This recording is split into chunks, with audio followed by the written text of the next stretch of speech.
இந்த ரிஷபராசி நேயர்கள் மிக மிக அற்புதமான இந்த நேரம்.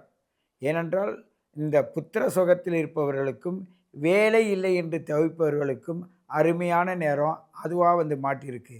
கொஞ்சம் கவனமாக உங்களுடைய பயிற்சியை தொடர்ந்தால், உங்களுக்கு கண்டிப்பாக வேலை இல்லாதவர்களுக்கு வேலை கிடைக்கும். சுய வேலையில் உயர்ந்த நிலையில் போவதற்கு வாய்ப்புள்ளது. ஒருவர் பல வேலையை துவங்குவதற்காக இப்பொழுது அடிக்கோலி கொண்டே இருப்பீர்கள். அடிப்படை என்ன செய்யலான்னு கேட்டுக்கிட்டு இருப்பீங்க. ஏன்னு கேட்டால் அந்த பொருளாதாரத்துக்குடைய லாபாதிபதி குருவாக அங்கே வந்திருக்கிறதுனால, சரி கடன் வாங்கியாவது ஒரு முதலீடை போட்டு நம்ம உயர்ந்து போகணுன்ற எண்ணமும் இந்த ரிஷபராசி நேயர்களுக்கு இப்பொழுது இருக்கும்.